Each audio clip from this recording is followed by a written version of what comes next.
बिस्मिल्लाहिर्रहमानिर्रहीम। अस्सलामुअलैकुम एवरीवन। उम्मीद है आप सब खैरियत से होंगे। मैं हूं शोएब अम्बालवी, आप देख रहे हैं शोएब अम्बालवी फूड सीक्रेट। तो शुरू करते हैं आज की वीडियो। आज की रेसिपी है हमारी आलू गोश्त, जो कि बहुत ही मज़ेदार बनती है। तो ये है हमारे पास आलू गोश्त का सामान।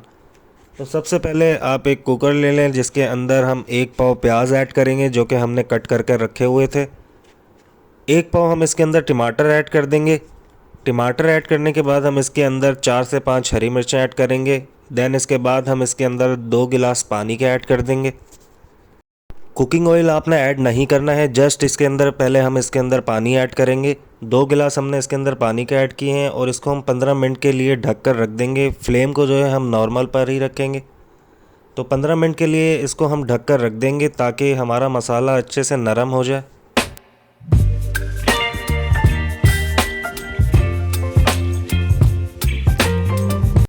15 मिनट हमारे हो चुके हैं। कुकर का ढक्कन हटाएंगे तो मसाला हमारा काफ़ी गल चुका है। तो इस तरीके से आपने प्याज और टमाटर को नरम कर लेना है।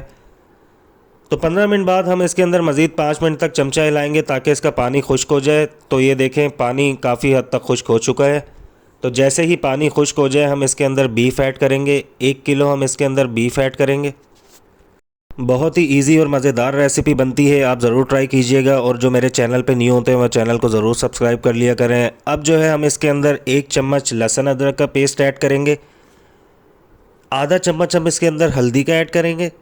हल्दी ऐड करने के बाद हम इसके अंदर 1 चम्मच लाल मिर्च का ऐड कर देंगे। देन इसके बाद 1 चम्मच धनिया का पाउडर ऐड करेंगे। ये ऐड करने के बाद हम इसके अंदर 1 चम्मच नमक का ऐड कर देंगे। नमक आप अपने हिसाब से रख सकते हैं, जितना रखना है। ये सब चीज़ें ऐड करने के बाद अब हम इसके अंदर 1 कप ऑयल का ऐड कर देंगे। कुकिंग ऑयल ऐड करने के बाद हम इसको अच्छे से मिक्स करेंगे। चमचा हिलाएंगे, मसाले की भुनाई करेंगे। अगर आप कुकर में बना रहे हैं तो बीफ को गलाने में 15 से 20 मिनट लगते हैं। अगर आप कढ़ाई में बना रहे हैं तो तकरीबन 40 से 45 मिनट लगेंगे। तो ये आपकी मर्ज़ी है, आप जिसमें बनाना चाहें। ये रेसिपी बहुत ही मज़ेदार रेसिपी बनती है। तो काफ़ी हद तक बुनाई हो चुकी है गोश्त की और मसाले की। तो जैसे ही ये बुनाई हो जाए तो हम इसके अंदर पानी ऐड कर देंगे। अच्छे से इसके अंदर चमचा हिलाएंगे और इसको मिक्स करेंगे। तो मसाले की भुनाई हो चुकी है और ये खुश्क भी हो चुका है मसाला इसका काफ़ी हद तक।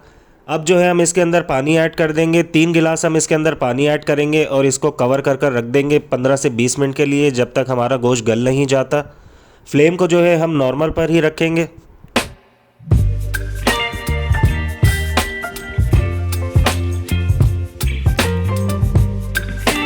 15 से 20 मिनट हो चुके हैं, बीफ हमारा गल चुका है। अब जो है हम इसके अंदर आलू ऐड कर देंगे। जब बीफ काफ़ी हद तक गल जाए देन इसके बाद इसके अंदर हम आधा किलो आलू ऐड कर देंगे, जो कि हमने कट कर कर रखे हुए थे। ये ऐड करने के बाद हम इसको अच्छे से मिक्स करेंगे। 5 से 6 मिनट लगते हैं आलू को गलने में, तो अच्छे से पकाएंगे इसको 5 से 6 मिनट तक। फ्लेम को जो है हम मीडियम पर कर देंगे। आलू गोश्त को जो है आप बॉयल राइस के साथ भी सर्व कर सकते हैं और तड़के वाले राइस के साथ भी सर्व कर सकते हैं।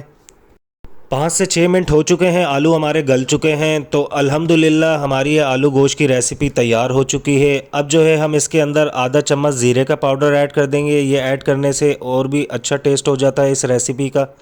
आधा चम्मच गरम मसाले का ऐड करेंगे और गार्निशिंग कर देंगे इसके ऊपर धनिए की। थोड़ा बहुत इसके अंदर धनिया ऐड कर देंगे। तो वीडियो अच्छी लगी हो तो लाइक शेयर कमेंट्स ज़रूर कीजिएगा और कमेंट्स में ज़रूर बताइएगा आपको ये आलू गोश्त की रेसिपी कैसी लगी है। मिलते हैं अगली नई वीडियो में। अपना ख्याल रखिएगा, दुआओं में याद रखिएगा। अल्लाह हाफिज़।